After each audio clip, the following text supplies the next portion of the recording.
الرجيم بسم الله الرحمن الرحيم الرحمن علم القرآن خلق الإنسان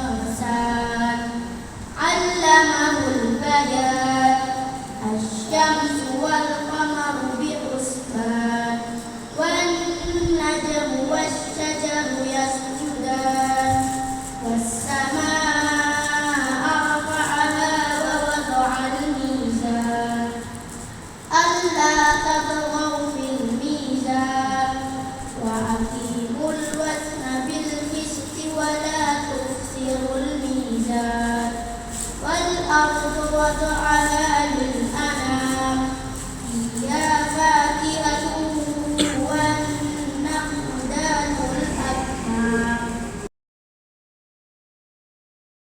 Kata para ulama. Jadi ketika beliau seperti itu, ya, beliau seperti dipupus harapan beliau kepada manusia, ya. Beliau nggak boleh berlindung kepada manusia. Sifat basyariahnya ini, ya, manusia itu seperti itu, nggak bisa diandalkan, ya. Mama beliau sebagai pembawa dakwah meninggal. Istri beliau sebagai penyokong dana terbesar dakwah Islam meninggal. Beliau mencoba dakwah, gagal juga ke Taif. Jadi ketika beliau sudah seperti itu, maka kemudian kita mulai masuk, ya. Saya akan memulai dengan hadisnya, hadis tentang Isra dan Mi'raj ini. An Malik bin Su'su'ah, dari seorang sahabat yang bernama Malik bin Su'su'ah radhiyallahu anhu, qala, beliau berkata, qala Rasulullah SAW, Rasulullah SAW bersabda, bainama ana indal baiti, ketika aku, ya kata Rasulullah, sedang berada di dekat Baitullah, dekat Ka'bah, bainan na'im wal yaqdon, antara tidur dan sadar. Bahasa Jawanya apa, Pak?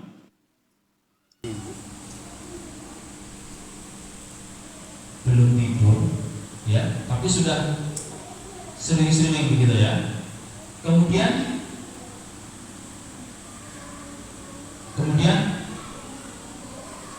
beliau menyebutkan, ya, rajula bainar rajulain, baina rajulain, ada dua orang. Fa'ata itu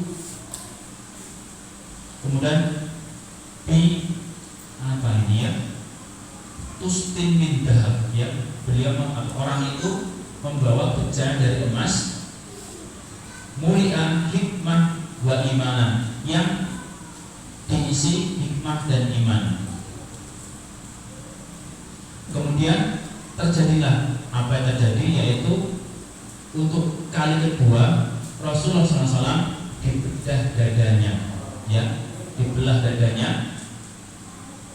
Nasyukka min nahar, ya, kemudian dadaku dibelah, ya, ila marofil batang, sampai, ya, dari pangkal leher sampai bagian bawah perut. Kebayang, ya, Pak? Jadi ini kondisi beliau masih sadar.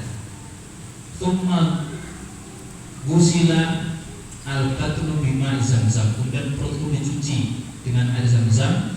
Tsumma mulia hikmatan wa imanan, kemudian diisi kembali dengan hikmah dan iman. Ini pembersihan diri beliau yang kedua kalinya, ya. Pertama kapan terjadinya? Ketika beliau berusia 5 tahun di kampung Bani Sa'ad, ya, yang kemudian ibu beliau ketakutan akhirnya memulangkan beliau ke Makkah. Nah, kemudian beliau melanjutkan kisahnya. Beliau SAW, wa ataitu bidabatin abiyad, kemudian didatangkan seekor dabah, itu tunggangan, Pak, yang berwarna putih, dunal bawal wa fawqal himar, yang lebih kecil dari bigol. Bigol itu peranaan kuda dan keledai, dan lebih besar daripada keledai. Ini repot kalau kita nggak pernah tahu keledai itu seperti apa ukurannya, ya. Kalau kuda ya seperti itulah, ya. Tapi kalau kuda Arab memang besar, ya. Kemudian beliau menyebutkan namanya Al-Buraq. Fantolak tu ma'a Jibril, maka aku berangkat bersama malaikat Jibril hatta ataina sama'ad dunya, hingga kami sampai ke langit dunia. Ini luar biasa ya.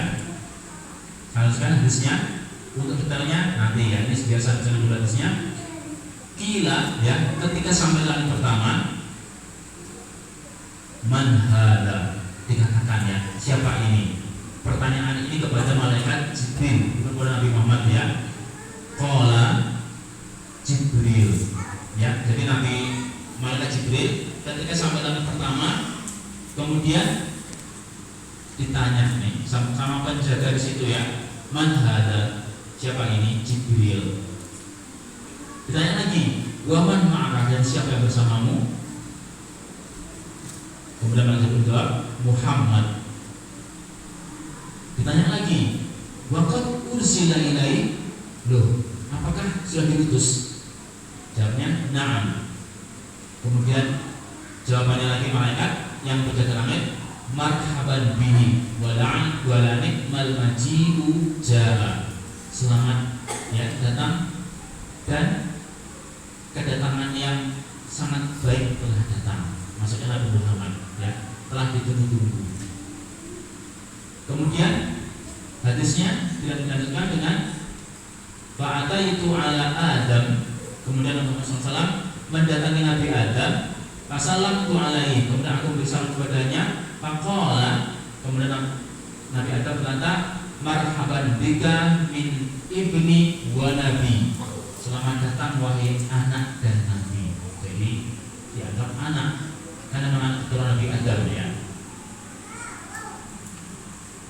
Kemudian di langit kedua beliau menjelaskan fa'atainas sama'at tsaniyah, kemudian kami mendatangi langit kedua, fa'ataitu ala Isa wa Yahya, kemudian aku bertemu dengan Nabi Isa dan Nabi Yahya. Maqala, kemudian mereka berkata, marhaban bika min akhi wa nabi, selamat datang kepada saudara dan nabi. Jadi dianggap saudara. Memang saudara kan ya? Mantuk-mantuk, dari mana saudaranya coba? Nabi Muhammad dan Nabi Isa, dari mana coba? Ayo. Kalau Nabi Muhammad itu adalah keturunan Nabi Ibrahim dari jalur Hajar yang dibawa ke Mekah ya, dari keturunan Nabi Ismail.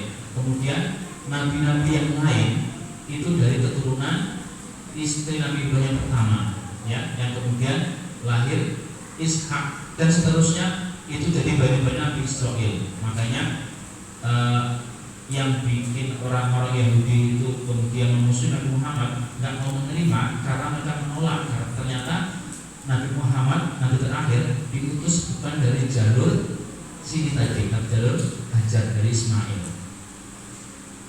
Kita lanjutkan. Di langit ketiga, fa'ataitu ala Yusuf, beliau ketemu dengan Nabi Yusuf. Assalamtu alaihi, aku bersama kepadanya. Kemudian Nabi Yusuf juga berkata, marhaban bika min akhi wa nabihi, sama ya. Nah, di tangan keempat beliau bertemu dengan Nabi Idris, ucapannya sama. Nah, langit kelima juga sama. Langit keenam, nah ini ya, ada Nabi Musa di langit keenam. Fa'ataitu ala Musa fasalamtu alaihi, ya, aku datang ke Nabi Musa dan bersalam.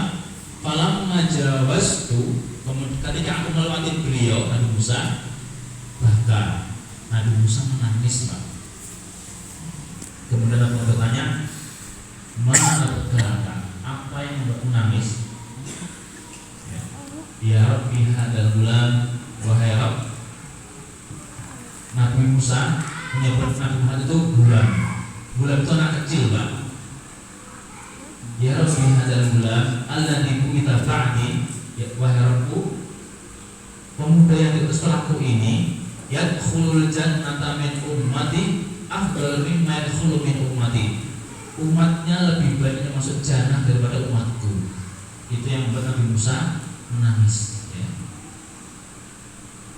Kemudian di langit ketujuh beliau bertemu ya fa'ataitu ala Ibrahim ya bertemu dengan Nabi Ibrahim assalamtu alaihi faqala marhaban bika min ibni wa bani. Nah, Nabi Ibrahim dan Nabi Adam ucapannya sama ya, marhaban bika min ibni wa nabi, anak dan nabi gitu. Nah, kemudian selanjutnya baru aliyah al-baitul ma'mur, kemudian diperlihatkan kepadaku baitul ma'mur. Kemudian yadkhulu kulla yaumin, yang masuk setiap hari ke baitul ma'mur itu sab'una alfa malakin, 70.000 malaikat. Kebayang ya Pak, 70.000 segimana. Kemudian beliau melanjutkan kisahnya, wa ubitu liya sidratul muntaha, dan diperlihatkan kepadaku sidratul muntaha fi asliha arba'ata anhar, yang di pangkalnya di bawahnya itu terdapat terdapat 4 sungai. Wah. Nah, apa ini? Kemudian beliau melanjutkan, wa ammal bati'ani fafil jannah, 2 sungai yang nampak ya, 2 sungai tersembunyi, arba'ata anhar, yang di pangkalnya di bawahnya itu terdapat 4 sungai. Wah. Nah, apa ini? Kemudian beliau melanjutkan, wa ammal bati'ani fafil jannah, 2 sungai yang nampak ya, 2 sungai tersembunyi ini berada di surga. Wa ammad dhahira, dan 2 yang nampak ini Fanil wal Furat, adalah sungai Nil dan sungai Efrat. Nil di Mesir, Efrat di Irak. Kemudian setelah itu thumma furidat alayya khamsuna sholatan, kemudian diwajibkan atas diriku 50 sholat. Lanjut ilan khamsan, dan akhirnya dijadikan 5 ya, ini detailnya nanti. Kemudian setelah itu ya fanudia, kemudian diserulah setelah itu ya, setelah sholat, inni qad amdaitu faridati ya, sesungguhnya aku telah menetapkan kewajibanku, wa khafaftu an ibadi, dan aku meringankan kepada hamba-hambaku, wa ajzi al hasanah asyron, dan aku membalas satu kebaikan dengan 10 pahala. Jadi Pak, walaupun sholat itu diringankan menjadi 5, tapi satunya bernilai 10 pahala. Ya, subhanallah ya. Jadi seperti itu. Rawahul Bukhari. Nah, ini hadis panjang tentang Isra dan Mi'raj. Kemudian Qur'annya terkait Isra dan Mi'raj ya, ini jadinya memang kajiannya seperti ini ya, detail ya. Baik,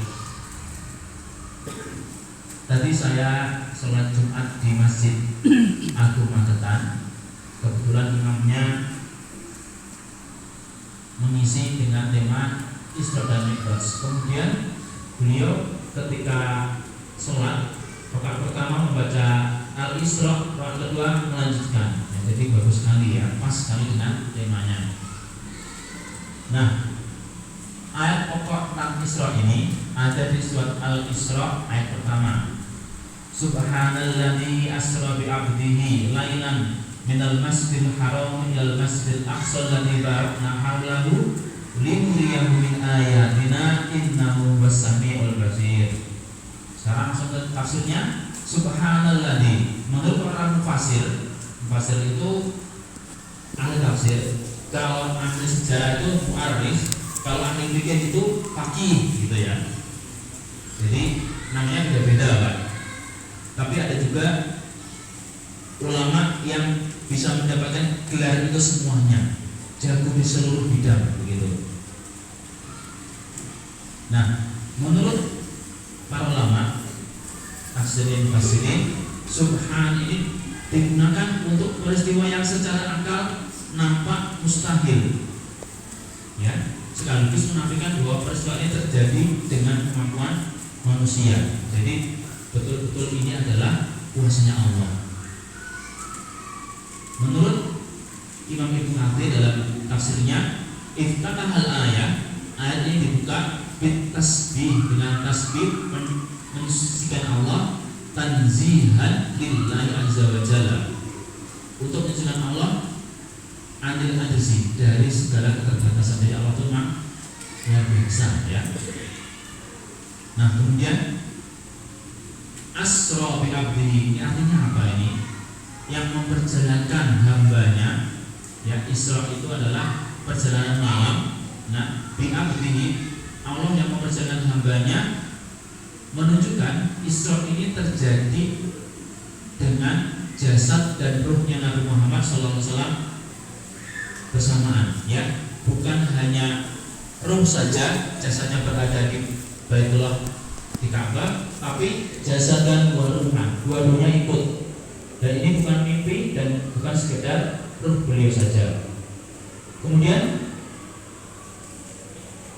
kata Imam Al-Qurtubi menanggapi ini, ya, laukana manaman, jika ini adalah mimpi, lamaka nabihi ayat, maka tidak ada keajaiban di dalamnya, ya. Jadi ini benar-benar terjadi secara jasad dan ruh beliau yang diisrakan. Kemudian lailan, nah, pada suatu malam, menurut ulama balaghah, lailan ini hanya sebagian malam dan bukan semalam penuh, ya. Kemudian menurut Syekh Az-Zamakhsyari dalam kitab Mushafnya, penegasan bahwa peristiwa besar ini terjadi dalam waktu yang sangat singkat. Saya ingin dalam hadis lain disebutkan bahwa kecepatan buruk ini, karena saat itu memang tidak ada ukuran, Pak, tidak ada ukuran kilometer, itu tidak ada, ya. Ukurannya hanya waktu. Nah, Rasulullah menggambarkan bahwa kecepatan buruk ini sekali langkah itu sejauh mata memandang. Jangan pernah ukur kalau berdiri di tempat yang datar, pandangan kita sejauh mana, Pak? Tentunya kita meyakini kalau bumi itu adalah bulat, ya, bukan flat earth, ya. Bumi adalah bulat. Kalau menurut penelitian, mata orang memandang itu kalau lurus, ya, itu sejauh 5 km kurang lebihnya, sebelum akhirnya bumi itu melengkung, ya, 5 km. Nah, saat itu Rasulullah SAW nggak punya ukuran, dan orang Arab kalau mengatakan itu, ya, karena saking cepatnya, kalau diukur, ya, sekali langkah itu 5 km, Pak, begitu. Itu kecepatannya berapa itu? Tadi saya coba ngitung, itu kecepatannya mencapai 72.000 km per jam. Ya. Jadi kalau dihitung jarak dari Mekah sampai Baitul Maqdis itu 1.300 km, itu hanya 200 sekian langkah. 1 menit lebih sedikit sampai, Pak, gitu, ya. Itu kalau pakai hitungan kita, ya. Tapi para ulama mengatakan itu sudah di luar akal kita, ya. Itu mukjizat, dan disitulah dimana akal kita gak nyampe, situlah iman yang berbicara. Sepenting imani saja, gitu, ya. Kemudian tafsirannya, minal masjid Haram dal Masjid Aqsa, ini menegaskan bahwa Masjid Aqsa sebelumnya memang sudah suci, ya, sebelum Rasul datang. Dan kenapa kok ke sana? Karena merupakan pusat risalah para nabi, ya. Dan kata Ibnu Atiyah, Aqsa dipilih karena ia tempat berkumpulnya para nabi. Kemudian linuriyahu min ayatina, untuk menunjukkan kepada Nabi Muhammad kebesaran Allah, ya. Tujuannya apa? Ini bukan misalkan langit, tetapi peneguhan kenabian. Kok bisa peneguhan kenabian? Iya, karena dalam peristiwa Isra, kemudian Nabi SAW di Masjidil Aqsa, beliau sholat dan makmumnya adalah para nabi. Terbayang ya Pak, para nabi semua berkumpul, beliau jadi imamnya. Itu artinya apa? Beliau dijadikan pimpinan para nabi, khatamul anbiya, nabi terakhir dan pemimpin para nabi. Jadi semua nabi mengikuti, mengakui kepemimpinan beliau. Jadi dan sekaligus risalah sebelumnya dihapuskan. Jadi seperti itu ternyata, sedalam itu maknanya ya. Kemudian di Al-Isra ayat 60 Al-Qur'an, wa ma ja'alna ru'yal lati arainaka illa fitnatan linnas. Ya. Ru'ya di sini adalah apa yang dilihat Nabi saat Isra Mi'raj, bukan mimpi biasa ya. Kemudian kata Ibn Abbas, dia ru'ya ain, la ru'ya manam. Ini adalah penglihatan mata, bukan sekedar mimpi. Gitu ya Pak. Jadi kalau Ibnu Katsir mengatakan orang musyrik menjadikan Isra sebagai bahan ejekan. Kenapa Isra kok jadi ejekan Pak? Bukan Mi'rajnya. Nah, kenapa ya? Karena Isra ini kan terjadi di bumi, di wilayah Syam, di Palestina. Orang-orang musyrik Quraisy itu mereka juga pernah ke sana. Maka mereka bisa membandingkan begitu ya. Tapi kalau Mi'raj, karena itu naik ke langit, itu pengetahuan orang-orang Quraisy nggak sampai ke sana. Mau nanya apa? Ya, nggak bisa. Tapi kalau ke perjalanan Isra itu bisa ditanyakan gitu. Kemudian beliau menyebutkan ya, Syekh Al-Busi, surat Al-Isra ya. Isra ini adalah pengangkatan beliau, kenabian beliau, peneguhan beliau. Kemudian setelah itu kan langsung Allah menyebutkan kisah Bani Israel. Ini merupakan peringatan gitu ya. Nah, ada hubungannya dengan surat An-Najm ya. Jadi surat An-Najm itu menjelaskan tentang peristiwa Mi'raj yang terjadi di langit, sementara Al-Isra perjalanan yang di bumi ya. Kalau Isra itu horizontal, maka An-Najm itu menjelaskan Mi'raj yang vertikal. Kebayang ya Pak ya.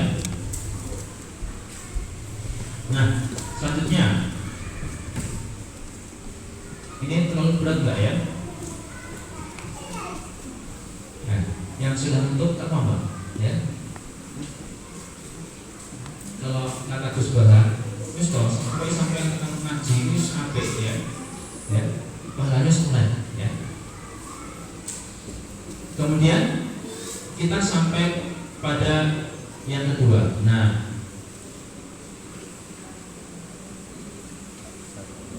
tentang bertemunya beliau dengan para nabi. Nah, tadi ya, ketika malaikat penjaga langit itu nanya, man hada? Ya, itu yang bertanya adalah malaikat Jibril, dan itu merupakan apa ya, kode para penjaga langit seperti itu ya. Kita kan nggak bisa menjangkaunya.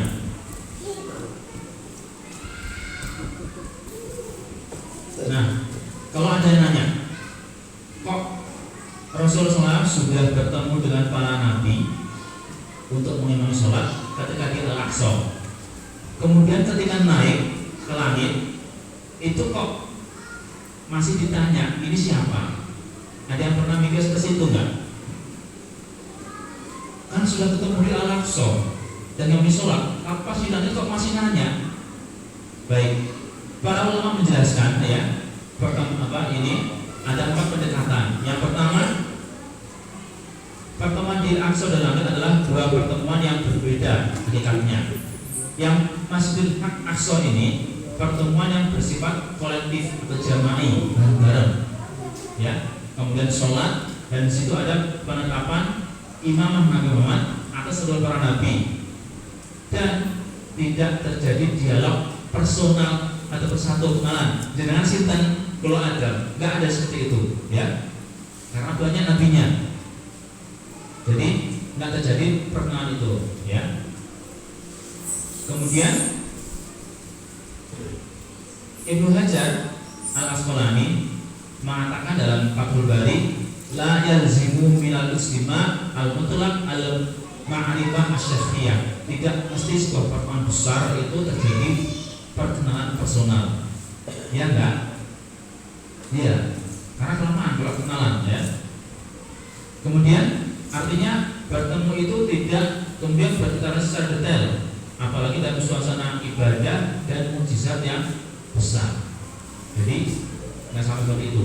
Kemudian Mi'raj, nah ini sifatnya khusus dan personal, maka terjadi dialog, ada salam, ada selamat dan sebagainya, ya. Jadi Rasulullah sebenarnya sudah tahu kalau itu para nabi, tapi nggak tahu detailnya. Ini siapa, ini siapa. Perkenalan tadi, ya, ketika di Mi'raj di langit-langit tadi. Kemudian pendekatan kedua, ya, Imam Nawawi mengatakan, ya, walaysa fil ahadithi ta'yinu zaman ta'aruf, ya, tidak dijelaskan dalam hadis itu kapan terjadi perkenalan itu, ya. Ya, dan tidak ada dalil bahwa Nabi SAW mengenal mereka di Al-Aqsa. Nah, kemudian yang ketiga, ya, pendekatan ketiga tadi, pertanyaan man hada oleh para nabi di langit tadi ditujukan bukan kepada Nabi SAW tapi kepada malaikat Jibril, ya. Ada yang mengatakan itu adalah prosedur kosmik itu apa, ya, Pak? Kalau tahu dunia astronomi tahu, ya, kosmik itu seperti apa, ya, kosmos. Jadi kalau dulu ada video mikrokosmos, dalam tubuh kita ada sel yang kecil, paling kecil ada atom itu, ya. Kemudian di zoom out sampai ke langit, ya, itu jadi mikrokosmos. Nah, itu proses kosmik, ya. Ketika melaki antar langit tadi ada kodenya, man hada, gitu, ya.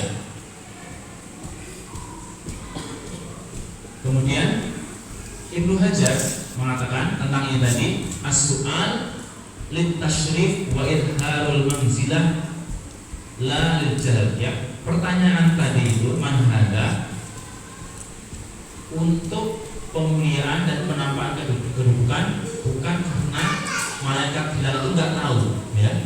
Jadi untuk menjelaskan gitu, ya. Pendekatan keempat, nah, para ulama mengatakan bisa jadi para nabi hadir di Al-Aqsa itu dalam bentuk ruhnya saja, dan di langit bertemu di atas itu makomnya sudah berbeda-beda, ya, Nabi Adam dan seterusnya itu. Jadi sebagian ulama seperti Al-Qurtubi menyebutkan bahwa di Al-Aqsa itu kehadiran para nabi itu secara ruhani saja, sementara di Mi'raj yang naik tadi, ya, kehadiran sesuai dengan makom di langit masing-masing, gitu, ya. Jadi terjawab, ya, tadi kok nangisor ketemu dan dulu ketemu saya kenalan, enggak kenalan, ya. Untuk menegaskan dalil apa tadi, untuk kemuliaan dan penegasan. Nah, kalau Anda tahu, ya, ada beberapa dalil yang kemudian sepertinya ta'arud, bertentangan. Kemudian para ulama mengatakan ta'addudul masyahid, ya, banyaknya peristiwa la yaqtadi ta'arudun, tidak meniscayakan pertentangan. Mungkin kita yang belum bisa memaknainya, gitu.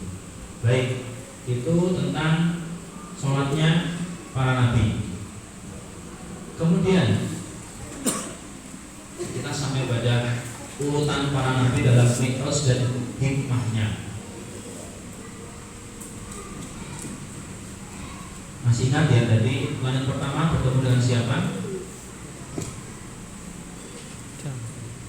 Bertemu dengan Abul Bashar, bapaknya manusia, yaitu Nabi Adam. Nanti ada yang tanya ya, anak-anak itu, Ustaz, Nabi Adam manusia pertama, lu katanya dulu manusia berevolusi. Yuk, bagaimana cara mendudukkan seperti itu? Nabi Adam diutus ke dunia sudah sempurna seperti kita ini, ya.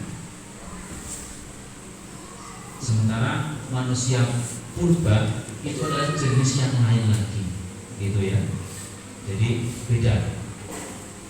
Baik, sekarang urutan tadi ya, langit pertama. Beliau SAW bertemu dengan Nabi Adam di langit pertama. Kenapa? Hikmahnya adalah Adam adalah asal-usul manusia dan Nabi SAW adalah penutup para nabi manusia.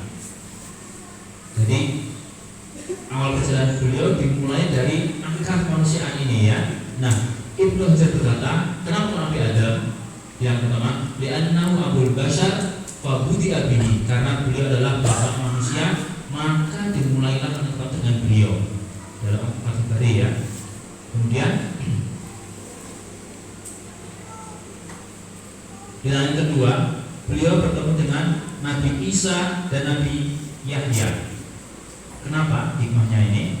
Dua nabi ini sama-sama zuhud, sama-sama didolimi dan hampir sezaman.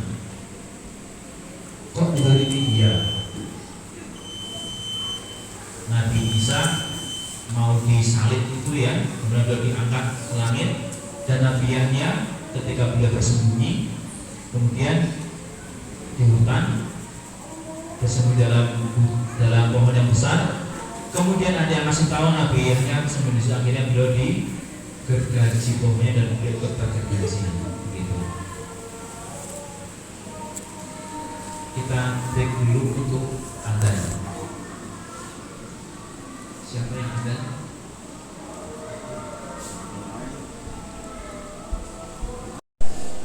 Tadi kita sampai di langit kedua ya. Nabi SAW bertemu dengan Nabi Isa dan Nabi Yahya. Nah, dua-duanya ini hidup habis zaman dan keduanya ditolak kaumnya, mirip dengan fase awal dakwah Nabi Muhammad SAW.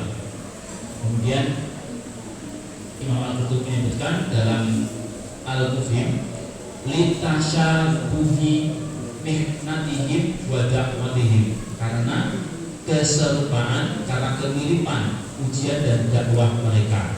Jadi supaya Rasulullah dapat pelajaran dari dakwah mereka.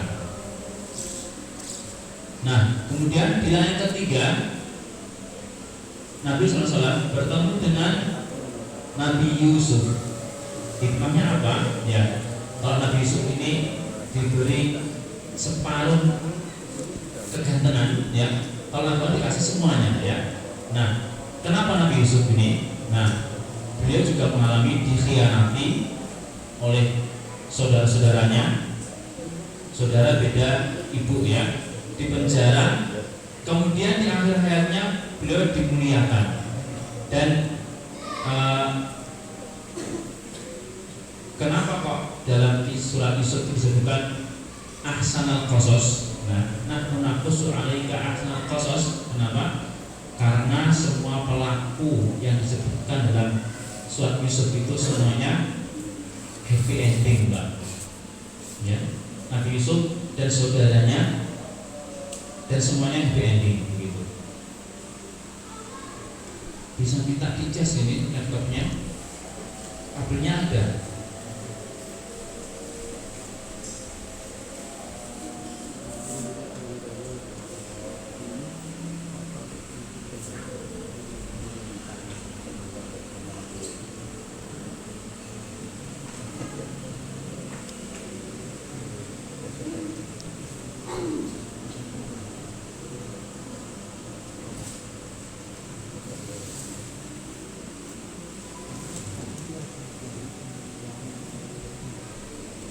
Nah, ini juga sesuai dengan Nabi SAW ya. Beliau awalnya digademi kemudian dimuliakan. Nah, kemudian Ibnu Katsir berkata tentang Nabi Yusuf ini ya, wa fi dzikri Yusuf, dalam penyebutan Nabi Yusuf ini tasliyatul lin nabi, ada hiburan untuk Nabi Muhammad sallallahu alaihi wasallam. Kemudian selanjutnya di langit keempat beliau bertemu dengan Nabi Idris. Tentang Nabi Idris Allah berfirman dalam surat Maryam ayat 67, wa rafa'nahu makanan 'aliyya ya.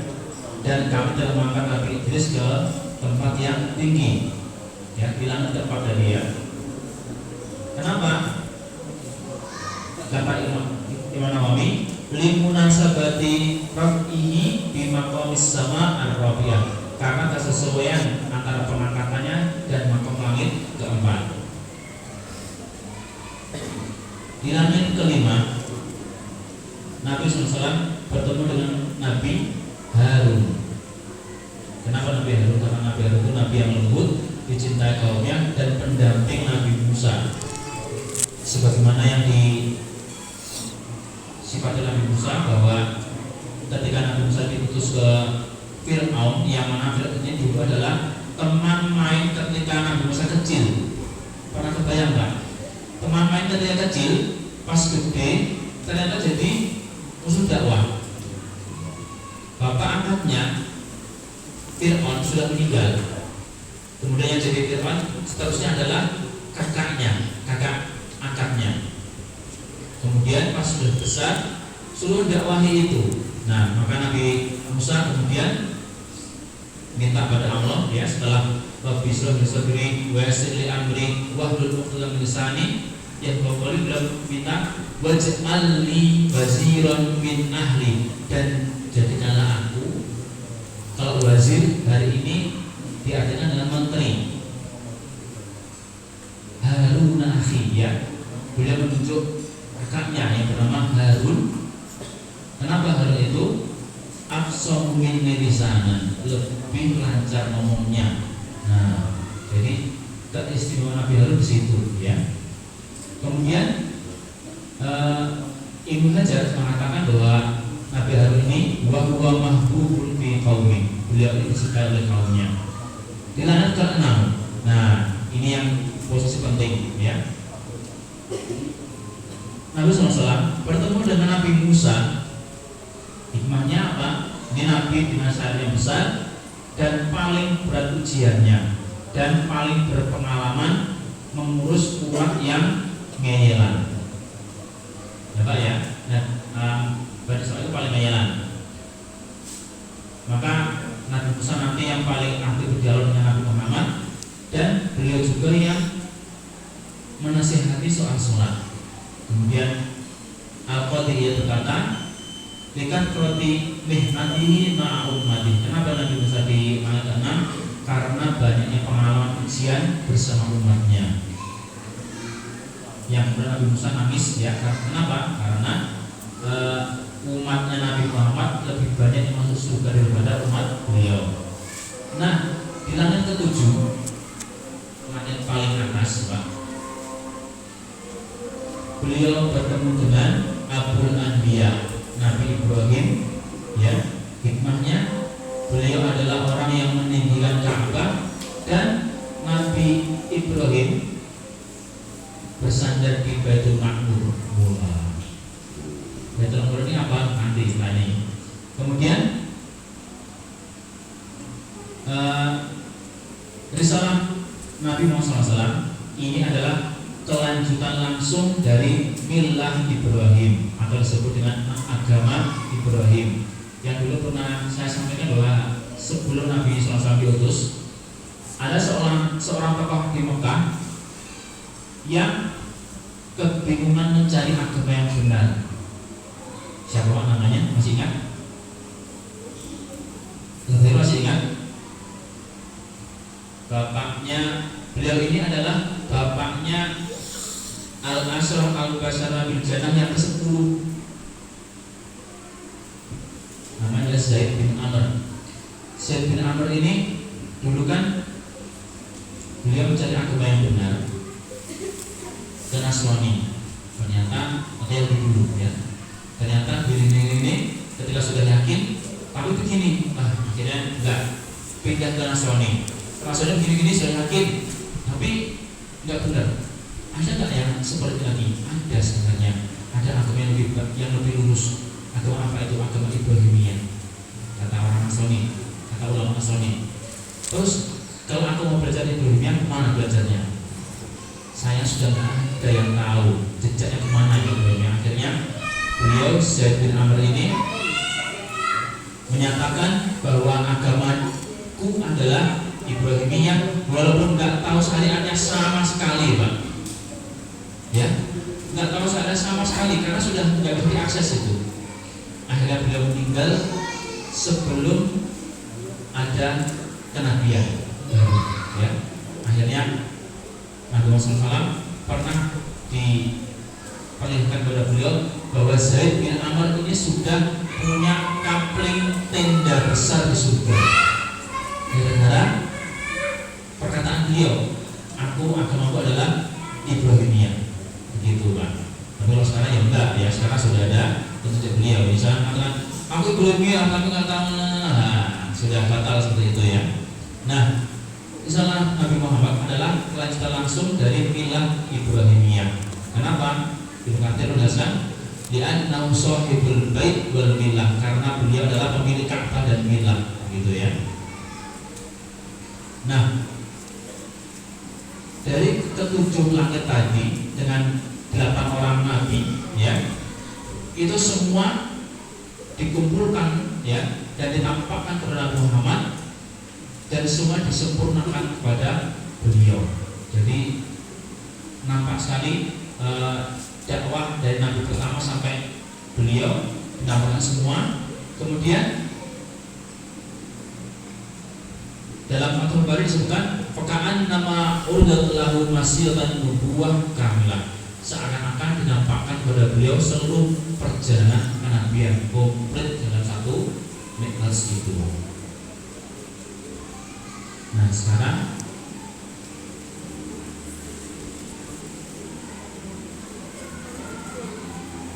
ketika Nabi Muhammad SAW kemudian mendapatkan fardhu kewajiban sholat, ya, jadi sholat itu istimewa, ya, Pak. Kalau ibadah yang lainnya itu cukup dengan perantara malaikat Jibril, ya Muhammad, ya, perintahkan waktu untuk begini, itu lewat malaikat Jibril. Tapi kalau sholat, karena saking spesialnya, saking khususnya, Nabi Muhammad sendiri yang sampai ke atas, ya, sampai di Sidratul Muntaha, ya, di atas langit ketujuh. Jadi ada batas di mana makhluk nggak boleh ke situ, Pak. Malaikat nggak boleh, ya. Bahkan malaikat Jibril beliau mengatakan, kalau aku berani melangkah satu pun itu langkah, maka aku akan terbakar. Maka ketika itu Nabi Muhammad kemudian melanjutkan, ya, untuk kemudian mendapatkan wahyu. Nah, para ulama mengatakan ketika beliau mendapat wahyu untuk itu, ya, untuk sholat itu, beliau tidak menghadap Allah secara langsung, ya, tempatnya di mana tidak diketahui, ya, dan disebutkan dekat dengan Allah itu bukan dekat secara masalah, kalau orang mengatakan tidak secara jarak, tapi dekat secara apa? Dekat hati, ya. Jadi secara maknawi. Kemudian sholat itu, kemudian ketika beliau turun sampai melewati Nabi Ibrahim, Nabi Ibrahim diam saja. Kenapa, Pak? Karena Nabi Ibrahim dari dulu tipikalnya beliau ini orangnya mutik, patuh, apapun yang Allah perintahkan samina wa ata'na tanpa tanya, taslim. Ketika Allah mengatakan aslim, beliau mengatakan aslamtu lirabbil alamin, ya kan? Penyerahannya kepada Allah, taslimnya itu total, ya, tanpa bertanya. Ketika ada perintah untuk menyembelih anak, laksanakan. Ketika ada berarti untuk mengirim anak dan istrinya ke Bakkah, ya, nama alamat kota Mekah, Bakkah, laksanakan tanpa ada pertanyaan. Makanya ketika Rasulullah SAW mendapatkan perintah sholat 30 waktu, Nabi Ibrahim diam saja. Ya. Kemudian ketika sampai di Nabi Musa, turun dari Musa di Nabi Panen ke-6, Nabi Musa yang sudah berpengalaman dengan Bani Israil yang seperti itu, yang super itu, tanya kepada Nabi Muhammad, diperintahkan apa? Sholat 50 waktu. Apa kata Nabi Musa? Mintalah keringan pada Rabbmu, karena aku tidak akan kuat menanggung ini. Naik Nabi Muhammad ketika itu berpandangannya disisahkan, berpandangan dulu dengan malaikat Jibril, minta persetujuan, dan naiklah beliau. Minta keringanan, dikasih keringanan 10, jadi berapa? 40. Turun lagi Nabi Musa, dapat keringanan berapa? 10, minta keringanan lagi. Pas jadi 30, jadi 20, minta lagi jadi 5. Pas mau minta lagi, Nabi Muhammad malu untuk minta lagi. Sudah, ya, akhirnya jadi 5 itu. Nah, Nabi Musa ini, ya, nah sebentar. Nabi Musa ini kenapa beliau seperti itu, ya? Karena beliau memimpin umat yang paling keras kepala dan menghadap penolakan yang terus menerus, dan beliau berulang kali menyelamatkan umatnya dari kebinasaan. Kemudian Allah sendiri menggambarkan Bani Israil, ya, sebagai kauman ludda, kaum yang keras membantahnya. Maka ketika Nabi Musa mengatakan umatku tidak akan mampu, ini bukan asumsi, ya, tapi karena pengalaman beliau menghadapi Bani Israil seperti itu. Jadi Nabi Musa juga seperti itu, Pak, luar biasa. Kemudian kita lanjut ke sebentar, ya, Sidratul Muntaha. Tadi sudah saya jelaskan sedikit bahwa ini adalah batasnya para makhluk, ya, batas ilmu dan batas amal para makhluk itu naiknya di Sidratul Muntaha. Disebutkan dalam Al-Quran, ya, walaqad, dalam surat An-Najm, walaqad ra'ahu nazlatan ukhra, bahwa Nabi SAW melihat malaikat Jibril pada kesempatan yang lain inda Sidratil Muntaha, indah Jannatul Ma'wa, di sampingnya ada Jannatul Ma'wa. Nah, Sidrah ini artinya adalah pohon bidara, ya. Kemudian Muntaha ini adalah batas akhir, Pak. Jadi mentok, ya. Sudah tidak ada di situ batas makhluk terakhir situ, ya. Kemudian Sidratul Muntaha adalah batas makhluk dan bukan batas Allah. Kemudian tafsir berikutkan yantahi ilaiha ma ya'ruju minal ardi, di sana berarti segala sesuatu yang naik dari bumi, wa yanzilu min fawqiha, dan semua turun dari bumi luar situ, ya. Jadi amal manusia naik berada di situ, kemudian takdir dan perintah turun dari situ juga, ya. Dan malaikat tidak bisa melewati itu.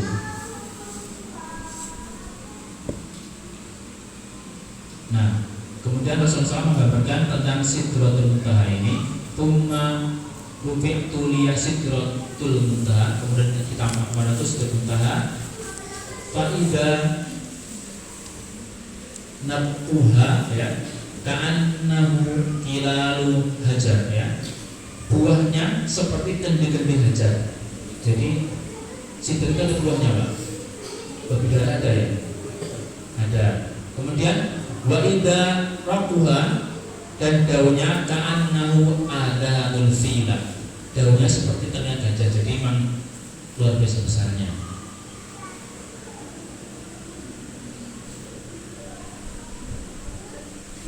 Jadi kemudian itu, ya, ketika malaikat Jibril mengantar Rasulullah hanya sampai ke Sidratul Muntaha, Kemudian Nabi Muhammad melanjutkan perjalanan, dan ini ya kata para ulama sunnah wa fihi dalilun, itu ada dalil ala takdirin Nabi ala jami'il khalq, bahwa Nabi Muhammad SAW itu lebih mulia di atas semua makhluk. Jadi seperti itu Pak, Sidratul Muntaha. Sudah ngantuk ini ya, bilang. Terakhir tentang Baitul Ma'mur. Apa itu Baitul Ma'mur? Jadi kalau di bumi ada Ka'bah, maka di langit ada yang namanya Baitul Ma'mur. Kalau di Ka'bah itu manusia tawaf di situ, kalau di langit ada Baitul Ma'mur yang malaikat itu tawaf di situ.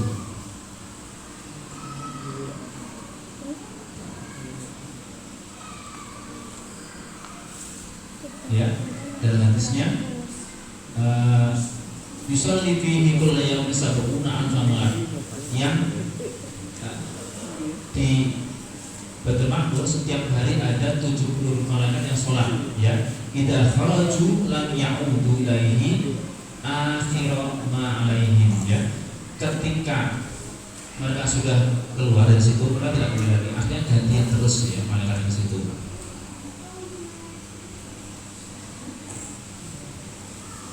Apa itu Baitul Ma'mur? Menurut para ulama, Baitul Ma'mur adalah baitun fis sama'is sabi'ah yuqabilul Ka'bah, sebuah rumah ibadah di langit ketujuh yang sejajar dengan Ka'bah.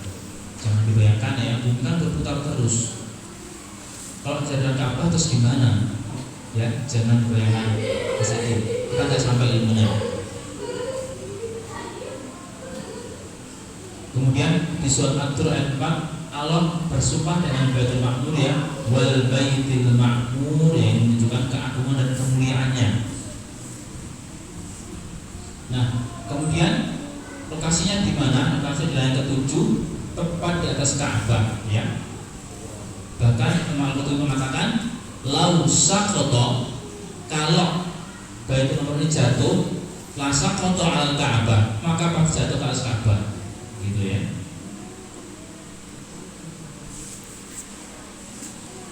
Kemudian mengapa Nabi SAW melihat Baitul Ma'mur?